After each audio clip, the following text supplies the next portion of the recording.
Hello everyone. और आज हम बात करेंगे एलएलबी के बारे में। और आप सभी जानते हैं कि खासकर ग्रेजुएशन के बाद बहुत दोस्त एलएलबी करना चाहते हैं और एलएलबी एक काफ़ी अच्छा ऑप्शन माना जाता है इंडिया में। अगर आप लॉयर बनना चाह रहे हैं और अगर आप जज बनना चाहते हैं, डिस्ट्रिक्ट जज बनना चाहते हैं, तो एलएलबी एक अच्छा स्कोप माना जाता है और एक प्रोफेशनल कोर्स माना जाता है जहाँ पर रोज़गार की पॉसिबिलिटी होती है और आपका ट्रेनिंग होता है लॉ में। तो मेरे दोस्त माधव हैं जो आपके बीएचयू में 3rd ईयर के लॉ के स्टूडेंट हैं। तो इनके जर्नी को हम लोग जानेंगे। बिहार के एक छोटे से गांव से आते हैं और सबसे पहले इनका इंट्रोडक्शन जानेंगे कि इनका एजुकेशन कहाँ से हुआ है और उसके बाद इन्होंने ग्रेजुएशन कहाँ से किया और लॉ का क्या एक्सपीरियंस है इनका, और लॉ इन्होंने as a option, career option क्यों चूज किया, उस पर बात करेंगे। तो माधव एक इंट्रोडक्शन दे दीजिए आप, उसके बाद हम एलएलबी का एक्सपीरियंस आपका जानेंगे। मेरा नाम माधव अरिमर्दन हुआ। मैं बिहार के पूर्णिया ज़िले का रहने वाला हूँ। मेरी शुरुआती शिक्षा जवाहर नवोदय विद्यालय अररिया से हुई, जहाँ से मैंने 10वीं पास किया, और 12वीं मैंने जवाहर नवोदय विद्यालय राजगीर से पास किया। उसके बाद मेरा ग्रेजुएशन बनारस हिंदू यूनिवर्सिटी से था। उसके बाद मैंने लॉ का कोर्स परस्यू किया, जो कि अभी 2025 के मई में फाइनल हो जाएगा। मतलब 3rd ईयर चल रहा है आपका। 3rd ईयर में और लास्ट सेमेस्टर 6th सेमेस्टर है। इसमें एक चीज़ बता दीजिए, आप ग्रेजुएशन में आपका कौन सा सब्जेक्ट था आपका? ग्रेजुएशन में मेरा इकोनॉमिक्स था, BA honours economics. BA honours economics BHU से आपका था। तो सबसे पहले इसी से शुरुआत करते हैं हम लोग कि माधव आपने लॉ को ही क्यों चूज किया? क्योंकि ग्रेजुएशन के बाद अधिकतर आप देखिएगा तो बहुत सारे ऑप्शन होते हैं। अगर आप इकोनॉमिक्स के स्टूडेंट हैं तो आपके पास बहुत सारे ऑप्शन होते हैं। बहुत लोग मास्टर्स करते हैं या बहुत लोग आपके अदर भी कोर्स करते हैं आपकी इकोनॉमिक्स के, बीए इकोनॉमिक्स के बाद। आपने लॉ ही क्यों चूज किया? बेसिकली लॉ चूज करने के पीछे का बहुत बड़ा रीज़न तो नहीं है। ये रीज़न था कि मुझे थोड़ा पॉलिटिकल साइंस में थोड़ा इंटरेस्ट था और लॉ के साइड मेरा थोड़ा इंटरेस्ट मतलब ग्रेजुएशन टाइम से ही, जैसे ग्रेजुएशन में सब लोग तैयारी करते हैं, अलग अलग प्रिपरेशन शुरू कर देते हैं उसी समय। तो मैं भी अलग अलग चीज़ों को देख रहा था इकोनॉमिक्स के अलावा कि मुझे इकोनॉमिक्स में अगर मैं और शिफ्ट करना चाहूँ तो किस में अच्छा कर सकता हूँ इकोनॉमिक्स के अलावा। तो उसके बाद मुझे लगा कि लॉ में मैं ज़्यादा अच्छा कर पाऊँगा इकोनॉमिक्स के बनिस्बत, तो इसलिए मैं फिर लॉ में आ गया। तो अगर जैसे मान लीजिए इस वीडियो को कोई देखता है तो आपसे जानना चाहेगा कि आपने लास्ट में कैसे प्रिपरेशन किया था एलएलबी का, आपका क्या स्ट्रेटजी था? थोड़ा सा ब्रीफली बताइए इसको आप।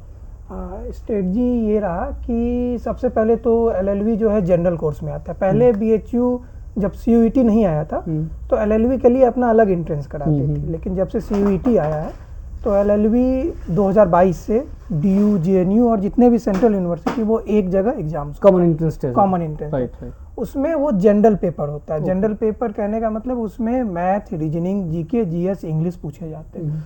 तो बेसिकली मैंने मतलब नवोदय जब से मेरा बैकग्राउंड था तो थोड़ा मेरा रीजनिंग, मैथ वगैरह अच्छा था।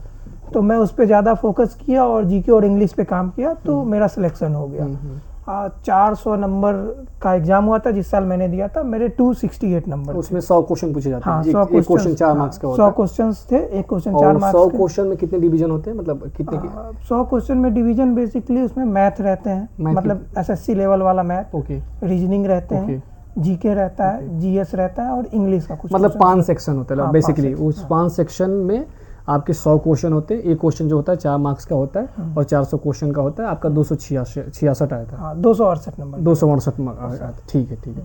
और इसके बाद इससे जानते हैं कि बीएचयू उसी एग्जाम के बेसिस पर, आपके रैंक के बेसिस पर आपका डीयू या जहाँ भी एलएलबी का उस पर सिलेक्शन होता है। तो आपका फर्स्ट ऑप्शन कौन सा था? जिस साल मैंने दिया था उस साल डीयू अलग था। डीयू अपना लिया था, डीयूईटी लॉ का अपना एंट्रेंस लिया। उसका डीयू भी इसमें आ गया। तो जैसे मेरा ग्रेजुएशन वहाँ से था, तो जहाँ तक मुझे मतलब और भैया लोग जो वहाँ से एलएलएम कर रहे थे या एलएलबी कर रहे थे, उनसे जब बात किया मैंने तो उन्होंने बताया कि बीएचयू से आप एलएलबी परस्यू कर सकते हैं। उन्होंने ऐसा मतलब रीजन दिया, बहुत सारे रीजन्स रहे, जैसे पुराने समय से प्रोफेसर्स अच्छे थे, जुडिशरी का रिजल्ट अच्छा रहा, उसके अलावा भी मतलब नज़दीक के कोर्ट्स में, मतलब जो इलाहाबाद हाई कोर्ट्स है या डिस्ट्रिक्ट कोर्ट्स में बहुत सारे हमारे बीएचयू से पास आउट भैया लोग हैं, एडवोकेट्स हैं। तो एडवोकेसी के लिए जहाँ तक ऐसा देखा जाता है कि आपके कनेक्शंस अच्छे होने चाहिए, नेटवर्किंग अच्छी होनी चाहिए। तो उस कारण से उन्होंने बोला कि अगर आप मतलब अपने हिंदी भाषी क्षेत्र में अगर काम करना चाहते हैं तो आप बीएचयू से परसू कर सकते हैं। इसमें एक चीज़ और बताइए आप कि आपने जब एंट्रेंस एग्जाम की तैयारी किया था, जब इसके लिए एलएलबी के लिए, या उसके बाद भी आप सिलेबस देखते होंगे, क्या कि बहुत जूनियर्स आपसे अप्रोच करते होंगे, तो स्ट्रेटजी क्या था इस 100 पेपर के लिए, मतलब किस चीज़ पर सबसे ज़्यादा फोकस किया था? जैसे आपने बताया कि रीजनिंग आपकी अच्छी थी, मैथ अच्छी थी, लेकिन आपके हिसाब से जो अभी आप पेपर का ट्रेंड देख रहे हैं 1-2 साल से 3 साल से, जिसमें उसमें ड्यू भी उसका पार्ट हो गया है, तो आपके लिए जो अगर प्रिपरेशन कर रहा है इस एग्जाम के लिए, लास्ट का 10 दिन बचा हुआ है, 25 तारीख को एग्जाम है, उनके लिए बताइए कि किस पार्ट पर सबसे ज़्यादा फोकस करने की जरूरत है अभी मुझे लगता है कि उनको थोड़ा सा जिनका मैथ शुरू से अच्छा है उनके लिए तो दिक्कत नहीं है, लेकिन जिनका मैथ में थोड़ा सा दिक्कत हो वो थोड़ा मैथ्स पे फोकस करें, मतलब थोड़ा अच्छे, क्योंकि मैथ में क्या होता है ना कि आपको आता है तो आता है, नहीं आता है तो नहीं आता है, मतलब उसमें अगर एग्जैक्ट आंसर आपका निकल गया तो निकल गया, तो गलत होने के चांसेस कम होते हैं। जीके क्या है, जीके को आप प्रिडिक्ट नहीं कर सकते कि किस पार्ट से ज्यादा जीके आएगा, किस पार्ट से कम जीके आएगा, कहाँ से क्वेश्चन आएंगे। तो मैथ और रीजनिंग एक स्कोरिंग पार्ट हो जाता है, तो उनको मैथ और रीजनिंग पे ज्यादा फोकस करना चाहिए। तो आपका सजेशन है कि मैथ और रीजनिंग कीजिए, और ज़्यादा से ज़्यादा अब लास्ट समय 9 दिन 10 दिन बचा हुआ है, तो आप प्रीवियस ईयर क्वेश्चन खूब प्रैक्टिस कीजिए, जितना मॉडल टेस्ट होगा उसको प्रैक्टिस कीजिए। अब इस पर आते हैं हम माधव, कि आपका एक्सपीरियंस कैसा रहा, कि आप अगर मान लीजिए वहाँ से एलएलबी कर रहे हैं, तो आपका लास्ट ईयर ख़त्म होने वाला है, तो आपका लर्निंग क्या रहा उसको थोड़ा सा अगर आप सारांश में बताएं कि आप क्या सीखे वहाँ से, और कैसा एक्सपीरियंस रहा आपका, और वहाँ के एनवायरनमेंट क्या है, अगर कोई एलएलबी करना चाह रहा है तो कैंपस का एनवायरनमेंट क्या है, क्या सीखने को मिला, उसको थोड़ा सा बताइए आप। सबसे पहले तो मैं ये बोलना चाहूँगा कि जनरली लोगों का परसेप्शन होता है कि लॉ लास्ट ऑप्शन है, लेकिन मतलब जब से मैंने लॉ में एडमिशन लिया, मैंने इसको फर्स्ट ऑप्शन लिया, और मैं पिछले मैं 3 साल से देख रहा हूँ, जैसे बीएचयू में बीए एलएलबी का भी कोर्स चलता है और एलएलबी भी चलता है, तो 3 साल से मैं ये मतलब ऑब्जर्व किया हूँ कि अब ये परसेप्शंस लगभग चेंज हो गए हैं, क्योंकि 12th के बाद भी लोग अब लॉ में करियर परसू कर रहे हैं, बीएलएलबी कर रहे हैं, और बीएचयू में भी बीएलएलबी है, सारे एनएलयूज में बीएलएलबी है, और लगभग सारे जहाँ पे ट्रेडिशनल लॉ चलता है वहाँ बीएलएलबी है, और डीयू में भी शायद खुलने वाला, या पिछले साल से शायद चालू हो गया, पिछले साल से कुछ सीट आ रहे हैं वहाँ। तो ये है। उसके बाद मैं अपनी अगर जर्नी बोलूँ तो 3 साल में मेरा मिला जुला अनुभव रहा। मेरे को मतलब 3 साल में ऐसा कभी नहीं लगा कि लॉ लेके मैं रिग्रेट कर रहा हूँ। पहला, क्योंकि करियर अपॉर्चुनिटी मेरे को ज़्यादा दिखती है एलएलबी के बाद। जैसे हम देखें तो एक तो जुडिशरी है, अगर कोई बीएचयू से लॉ करता है तो उसका पहला फोकस रहता है जुडिशरी की तरफ, क्योंकि ट्रेडिशनल लॉ यूनिवर्सिटीज़ हैं, तो ट्रेडिशनल लॉ यूनिवर्सिटी का होने का ये फ़ायदा होता है कि टीचर्स भी थोड़े ट्रेडिशनल होते हैं, तो वो लोअर जुडिशरी पे ज़्यादा फोकस करते हैं कि लोअर जुडिशरी पे हमारे ज़्यादा से ज़्यादा बच्चे जाएँ, पहला। दूसरा, एडवोकेसी, सबके पास ऑप्शंस रहते हैं कि एडवोकेसी में आप जितना लिंक बना के जितना अच्छा कर सकते। इसके अलावा लीगल ऑफिसर्स के बहुत सारे पोस्ट आते हैं, जितने भी पीएसयूज हैं सारे में लीगल ऑफिसर का पोस्ट आएगा, चाहे वो कोल इंडिया हो, एनजीसी हो। बैंकिंग सेक्टर्स में आपके सारे बैंक में हर साल लीगल पोस्ट आते हैं, मैं ये सरकारी नौकरी की बात कर रहा हूँ। इसके अलावा भी अगर आप देखें तो आरबीआई में लीगल एडवाइजर, लीगल पोस्ट आते हैं, तो ये सब सरकारी नौकरी के। इसके अलावा भी अगर कोई करना चाहे तो एडवोकेसी के अलावा भी प्राइवेट में भी ऑप्शंस हैं, जो फर्म होते हैं, अलग अलग फर्म में आप as a legal clerk join कर सकते हो। और फिर लीगल फर्म हुए, और उसका जो कंपनियां चल रही हैं अभी एग्जिस्टिंग है, अगर कोई भी कंपनी है, छोटी बड़ी भी कंपनी है, सब कोई चाहता है कि मेरा लीगल काम मतलब अच्छे से हो जाए। मैं कोई भी कंपनी नहीं चाहती कि मैं लीगल मामले में फंसूं, तो हर एक कंपनी के पास एक लीगल एडवाइजर रहता है, तो उसमें भी आप जा सकते हैं। तो ये करियर अपॉर्चुनिटी की कोई दिक्कत नहीं है। तीसरा, एकेडमिक्स में मुझे लगता है ऐसा कि एकेडमिक्स में लॉ में अभी काम होना जरूरी है। इसलिए काम होना जरूरी है कि लॉ इमर्जिंग फील्ड है, मतलब हर चीज आ रहा है और उसके अनुसार लॉ बनना। जैसे आईपीआर आप देख रहे हैं, डायनेमिक है और चेंज होते रहता है, समाज की जो परिस्थितियां होती है उसके हिसाब से चेंज होती रहती है। सही बोल रहे हैं आप। जैसे नई चीजें आ रही है, अब एआई आ रहा है, तो एआई को भी रेगुलेट करना है, तो कैसे लॉ बनेंगे, किस तरह के लॉ बनेंगे। सोशल मीडिया यूट्यूब है, इसको कैसे रेगुलेट करेंगे। आईटी के डिफरेंट लॉज होते हैं, तो उस पर भी मतलब अगर आप एकेडमिक्स में देखें तो ये पूरा खुला डिस्कोर्स है, इसमें भी लोग जा सकते हैं। इसको अगर सिंपल तरीके से कहा जाए तो लॉ एक ऐसा फील्ड है जो एक्सपेंड हो रहा है दिन पर दिन, हर दिन एक्सपेंड हो रहा है। कि मतलब जो ट्रेडिशनल पार्ट है वो तो है ही कि आप कॉन्स्टिट्यूशन पढ़ रहे हैं, आईपीसी पढ़ रहे हैं, सीआरपीसी पढ़ रहे हैं, जो अभी नाम चेंज हो गया जिसका, लेकिन उसके बाद भी उसमें नए एरियाज ऐड होते जा रहे हैं। ठीक है, लेकिन इसमें एक चीज़ और जानूंगा कि कैंपस एक्सपीरियंस आपका, जैसे फैकल्टी के साथ इंटरेक्शन, मैं वो जानना चाह रहा था। आप जो बताएं एकदम सही कि जो करियर ऑप्शन है, और खासकर जैसे हम लोग पीएचडी कर रहे हैं सोशल साइंस में, और तो हम लोग कैरियर को लेकर काफ़ी टेंशन में रहते हैं। तो आपने अच्छा किया कि इस वीडियो के माध्यम से उन लोगों को, या खासकर जो LLB करना चाह रहे हैं, उनको कम से कम एक अच्छा एक क्लियरिटी मिल जाएगी कि हाँ कैरियर ऑप्शन क्या है। ठीक है, लेकिन आपका कैंपस में पीयर ग्रुप एक्सपीरियंस कैसा था आपका LLB में, खासकर वहाँ, और फैकल्टी से आपका इंटरेक्शन कैसा था, और क्लासेज कैसे होती है, उसके बारे में थोड़ा सा बताइए आप। जैसे एक चीज़ मैं बोलना चाहूँगा, अगर कोई BHU से लॉ करने आ रहा है तो मेंटली प्रिपेयर हो गया, क्योंकि पर डे 6 घंटे की क्लास होती है। सुबह आप 9 से 4 बिजी रहेंगे, बिजी इन द सेंस कि 9 से 4 क्लासेस चलेंगी। दूसरा, अटेंडेंस कंपलसरी है, 70% अटेंडेंस से नीचे नहीं, कोई नहीं मानते हैं। इसलिए नहीं मानते हैं कि एक तो बार काउंसिल ऑफ इंडिया का रूल है कि कोई भी लॉ कॉलेज 66% से कम अटेंडेंस हो तो उस लड़के को सेमेस्टर एग्जाम नहीं देने दें। तो हमारा लॉ कॉलेज 70% का अटेंडेंस का बार रखता है, तो थोड़ा रिग्रेस हो जाता है लोगों को, मतलब क्लासेस करने में। तो एक मेंटली प्रिपरेशन की बात होती है। दूसरा, जो फैकल्टीज़ हैं जो हमारे सारे हैं, तो फैकल्टीज लगभग मतलब कमोबेश ऐसा है कि सारे कमोबेश अच्छे ही हैं। अब वो मैं मतलब ऐसा कहना नहीं चाहूँगा, लेकिन हर जगह हर एक यूनिवर्सिटी में होता है कि कुछ अच्छे और कुछ बुरे का थोड़ा मिक्सअप होता है। सही बात। तो मैं बुरा इन द सेंस नहीं कहूँगा, जैसे बुरा नहीं कहूँगा, मतलब ऐसा होता है कि जो टीचिंग वाला फील्ड होता है वो एक्सपीरियंस के साथ चलता है, कि जो ज़्यादा दिन एक्सपीरियंस जिनको हो जाता है वो अच्छे प्रोफेसर्स कहलाते हैं, जिनको कम होता है उनको सीखने में समय लगता है। तो इसको मैं बुरा नहीं कहता, या जो अपने बातों को बहुत अच्छे से कम्युनिकेट कर पाते हैं स्टूडेंट से। कभी कभी क्या होता है कि उनके पास एक्सपीरियंस ज़्यादा भी नहीं होता है, लेकिन वो बात को क्लास में काफ़ी अच्छे से कम्युनिकेट कर पाते हैं। तो ये है। इसके अलावा मतलब सारे चीज़ अच्छे हैं। जो पीयर ग्रुप होता है, जो दोस्ती होता है, उसमें क्या इंटरेक्शन, उसके बारे में थोड़ा सा बताइए आप। इंटरेक्शन, अब ये सबसे मतलब इम्पोर्टेंट पार्ट मुझे लगता है, क्योंकि जब LLB में मैंने एडमिशन लिया फर्स्ट ईयर में, तो दोस्त बनने में थोड़ा समय लगा, इसलिए कि ग्रेजुएशन के बाद आप जब कहीं जाते हैं तो बैचलर कोर्स ट्रांजिशन हुआ था दूसरे सब्जेक्ट के लिए। ट्रांजिशन होता है और बैचलर्स कोर्स है, तो थोड़ा समय लगता है दोस्त बनने में। लेकिन जो दोस्त बने वो बहुत अच्छे बने, दोस्त इन द सेंस कि हमारे बैच में बहुत सारे ऐसे लोग हैं जो इंजीनियरिंग बैकग्राउंड से आए हैं। मतलब लॉ का एक खासियत है, अलग अलग बैकग्राउंड से, तो उसमें जो आपका लिंक बना वो आगे आपको बहुत काम आने वाला है। और लॉ में बहुत सारी चीज़ें होती है जो एक पर्टिकुलर सब्जेक्ट से आने वाला लोग ज़्यादा अच्छा समझता है। जैसे पेटेंट लॉ में अब जब जाइए, साइंस वाला ज़्यादा अच्छा समझेगा, तो वो आपको अच्छे से वो चीज़ समझा पाएगा। IT लॉ, जो फॉरेंसिक लॉ जो इमर्ज हो रहा है आज के समय में, वहाँ अगर कोई साइंस से आ रहा है, बायोलॉजी से आ रहा है, तो उस चीज़ को काफ़ी अच्छे से समझ पाएगा। अब कोई इंजीनियरिंग बैकग्राउंड से आ रहा है तो वो साइबर लॉ और IT लॉ वो ज़्यादा मेरे को अच्छे से समझा पाएगा।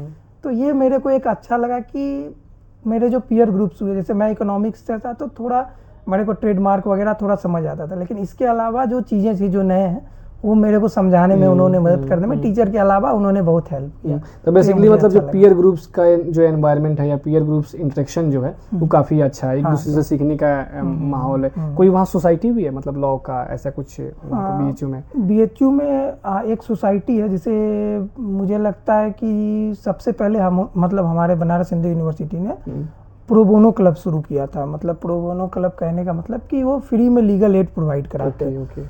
तो एक उसमें हर साल एग्ज़ाम्स लेते हैं, मतलब हमारे प्रोफेसर्स की एक कमेटी है, वो हर साल एग्ज़ाम लेते हैं, और एग्ज़ाम लेने के बाद उसमें कुछ लड़कों को सिलेक्ट करते हैं, और जो लड़के को सिलेक्ट करते हैं उनको मौका मिलता है कि लीगल एड सर्विस प्रोवाइड करने का और अलग अलग बनारस में जगह जाने का। जैसे रिसेंटली मुझे लगता है कि बाल सुधार गृह में यही प्रो बोनो क्लब वाले जो बच्चे का सिलेक्शन था वो गए। बेसिकली माधव, इसको अगर ऐसे देखा जा सकता है कि बेसिकली एक प्रकार का फील्ड वर्क है, जैसे हम लोग PhD में करते हैं कि आप लॉ तो पढ़ रहे हैं, थ्योरी पढ़ रहे हैं क्लास में, लेकिन उसको इम्प्लीमेंटेशन जो उसका होता है, या उसका जो प्रैक्टिकल पार्ट है, उसका ट्रेनिंग भी होता है इस माध्यम से। और उसमें बेसिकली जो LLB वाले बच्चे उन्हीं को हायर करते हैं, उनको एग्जाम के माध्यम से। हायर नहीं, मतलब एक मतलब यूनिवर्सिटी में एक क्लब टाइप बना हुआ है, और उसमें हर जगह हम लोग छोटे छोटे मतलब ट्रेनिंग टाइप का है, बेस पे ट्रेनिंग टाइप का है कि लॉ का जो एप्लीकेशन जो है वो कैसे होता है उसको जानिए, समझिए। ठीक है। और इसके अलावा जो मतलब हमारे लॉ कॉलेज में जो हर 1 महीने की गर्मी छुट्टी होती है, उस गर्मी छुट्टी में कंपलसरी है कि आपको इंटर्न करना है। DU में भी है आपका यहाँ। तो वो 1 महीने आप जो प्रोफेसर्स बोलते हैं, या तो सीनियर्स मिल जाते हैं, उनके अंदर हम लोग काम कुछ सीख लिए, तो ये उनका पूरा सर्टिफिकेट वगैरह वो यूनिवर्सिटी पूरा इन्वेलप देती है और वो सारा कुछ खुद से करना रहता है। सीट कितना होता है आपके यहाँ पर?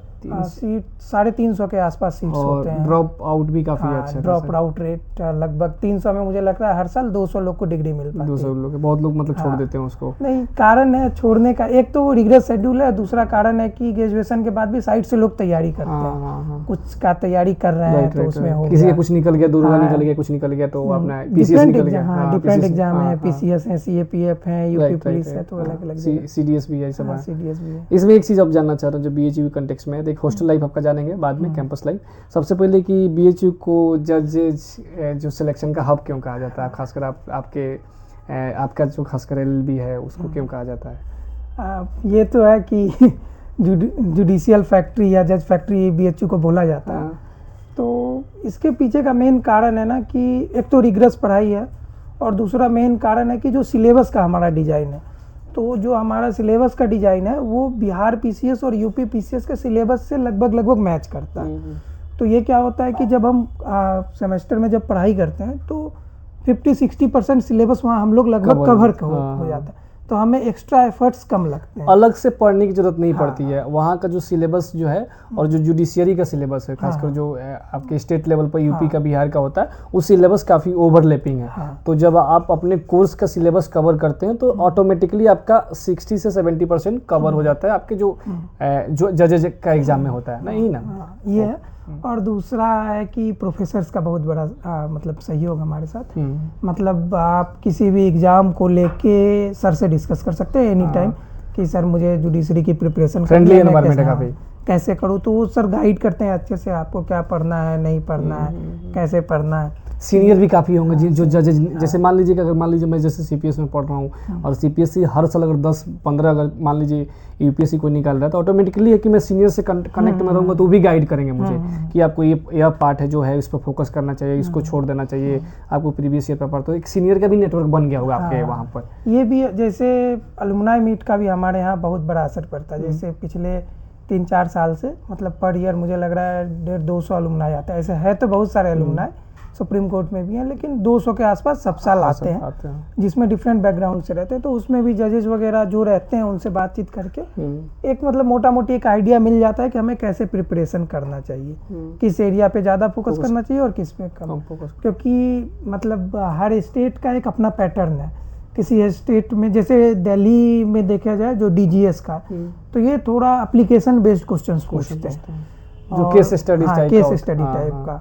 बिहार में है कि थोड़ा ट्रेडिशनल है, यूपी थोड़ा ट्रेडिशनल है, तो उस हिसाब से फिर हम लोग तैयारी करते हैं। अब आप अपना हॉस्टल लाइफ और कैंपस लाइफ बताइए। कैंपस लाइफ जैसे ग्रेजुएशन में तो मैं हॉस्टल्स में कम रहा हूँ, मतलब हॉस्टल्स एक तरह से मेरा था नहीं, तो लास्ट ईयर में मिला हॉस्टल। और कोविड बैच भी हमारा था तो उस समय कैंपस में थोड़ा कम इंटरेक्शन हुआ, लेकिन जितना समय रहे तो अच्छा रहा। मतलब कैंपस में ये है कि ग्रेजुएशन टाइम में जो मित्र बनते हैं वो सालों भर साथ रहते हैं, जीवन भर साथ रहते हैं। एलएलबी का बताइए, एलएलबी का। हाँ, तो वो और एलएलबी में हॉस्टल लाइफ बहुत अच्छा रहा। मतलब एलएलबी में ये है कि जैसे फर्स्ट सेकंड थर्ड ईयर तीनों एक हॉस्टल में रहते हैं, तो जूनियर से बहुत अच्छा इंटरेक्शन होते रहता है हमेशा। तो अच्छा लगता है कि जूनियर्स आते हैं, कुछ हमसे पूछे, हम कुछ बताएं। डिफरेंट प्रोग्राम्स होते हैं तो हम लोग साथ में करते हैं, जैसे सोशल इंटरेक्शन मतलब होते रहता है। जैसे मूड कोर्ट वगैरह का अभी हुआ था तो सब लोग मिल के एक जगह हॉस्टल्स में ही करते हैं। इसके अलावा जो हैंग आउट करते हैं कि नहीं कैंपस में आप लोग बाहर, मतलब बनारस घाट ये सब पर जाते होंगे आप लोग? वो तो फिक्स है। मतलब संडे और सैटरडे लगभग घाट पे ही रहते हैं, मतलब रात में देर तक 12-1 बजे तक भी रहे तो कोई दिक्कत नहीं। वो तो घाट तो फिक्स है कि जब मन हुआ चला जाना, कुछ भी हो रहा है घाट पे, मन नहीं लगा चलो घाट पे, 4-5 दोस्त हुए, मेडिटेशन है घाट अगर बेसिकली। तो बहुत बहुत धन्यवाद माधव, आपने बहुत अच्छे से हर मतलब एस्पेक्ट को काफ़ी अच्छे से एलोबरेट किया, काफ़ी अच्छे से हम लोगों को समझाया खासकर। और मेरे हिसाब से कोई भी बीएचयू में आना चाहता है तो उनके लिए काफ़ी हेल्पफुल हुआ ये वीडियो। लास्ट में अगर आप कुछ बोलना चाह रहे हैं जो बीएचयू में एलएलबी करना चाह रहा है तो आप कंक्लूडिंग आप बता सकते हैं कि हाँ क्या? मैं यही बोलना चाहूँगा कि ज़रूर आइए, अगर आपको लॉ करना है तो एक बार बीएचयू में आइए। मुझे ऐसा लगता है बीएचयू में लॉ करने का एक फ़ायदा हुआ कि मेहनत करना सिखा देता है। मतलब आप 6 घंटे क्लास करने के बाद भी आप खुद पढ़ रहे हैं, क्योंकि लॉ ऐसा है सब्जेक्ट है कि आप 10 दिन नहीं पढ़ेंगे तो चीज़ों को भूल जाएंगे। मतलब अगर मैं 10 दिन आईपीसी नहीं पढ़ूँ तो भूल जाऊँगा। तो वो मुझे वो पार्ट बहुत अच्छा लगता है कि आप उस प्रोसेस से रेगुलर बेसिस पर आपको प्रैक्टिस करना है, रेगुलर बेसिस पर आपको रिवीजन करना पड़ता है। एक चीज़ मैं और जानना चाह रहा हूँ बस लास्टली, लैंग्वेज को लेकर, क्योंकि जैसे मैं खुद हिंदी मीडियम का स्टूडेंट रहा हूँ और एक खासकर जो मैं LLB करना चाहता था, लेकिन मैं लैंग्वेज बैरियर के कारण LLB नहीं कर पाया, क्योंकि मुझे डर लगता था इंग्लिश पढ़ने से। अब नहीं लगता है, मैं मोटी मोटी किताबें इंग्लिश का पढ़ सकता हूँ, हो गया धीरे धीरे। लेकिन अगर बताइए कि अगर कोई हिंदी मीडियम का स्टूडेंट है, ग्रेजुएशन हिंदी में किया है, तो क्या वो BHU में सर्वाइव कर सकता है? इसके लिए मैं बोलूँगा कि मुझे लगता है कि अभी जो प्रेजेंट माहौल चल रहा है, मैं और यूनिवर्सिटी का तो नहीं बोलूँगा, लेकिन BHU एक ऐसा यूनिवर्सिटी है जो हिंदी मीडियम में आज भी लॉ पढ़ाता है।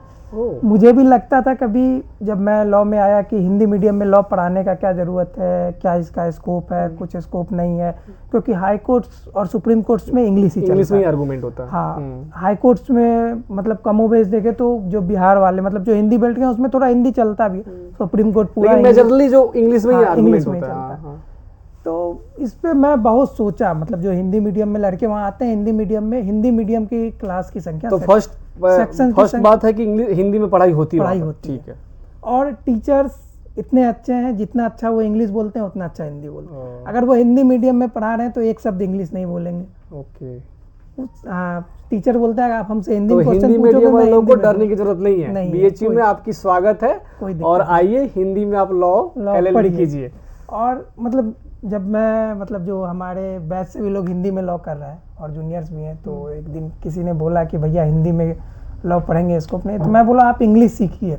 लेकिन जब आप हिंदी बेल्ट में जब जाएंगे तो लगभग सारे डिस्ट्रिक्ट कोर्ट में काम हिंदी में होता है। राइट। तो आपको हिंदी भी सीखना, तो वहाँ स्कोप है आप लोगों का। तो हिंदी भी सीखना बहुत जरूरी है, क्योंकि हिंदी, मुझे लगता है हिंदी में लॉ पढ़ना इंग्लिश से ज्यादा टफ है, क्योंकि शब्द आप नहीं समझ पाएंगे, उसका ट्रांसलेशन जो होता है काफी टफ होता है। सही बोल रहे हैं। जब आप बेयर एक्ट जो लॉ में बोलते हैं, एक एक्ट होता है, जब आप उसको इंग्लिश में पढ़िएगा तो आपको समझना ज्यादा आसान है हिंदी के मुकाबले। हिंदी में शब्द बहुत कठिन होते हैं। लेकिन BHU में स्वागत है, आप आइए हिंदी में लॉ पढ़िए, कोई दिक्कत नहीं हो। ये अलग बात है कि हिंदुस्तान में इंग्लिश का ज़्यादा महत्व दिया जाता है, सारी चीज़ें, लेकिन कोई दिक्कत इसमें नहीं है। आप इंग्लिश साथ में सीखते रहिए और हिंदी में भी कीजिए लॉ, कोई समस्या नहीं है। वहाँ सारे प्रोफेसर फ्रेंडली है, किसी तरह की कोई समस्याएं नहीं होती। बहुत बहुत धन्यवाद माधव कि आपने पूरे एस्पेक्ट को कवर किया, और जो भी इस वीडियो को लास्ट तक देखे हैं उनको भी बहुत बहुत धन्यवाद कि आपने इस वीडियो को लास्ट तक देखा।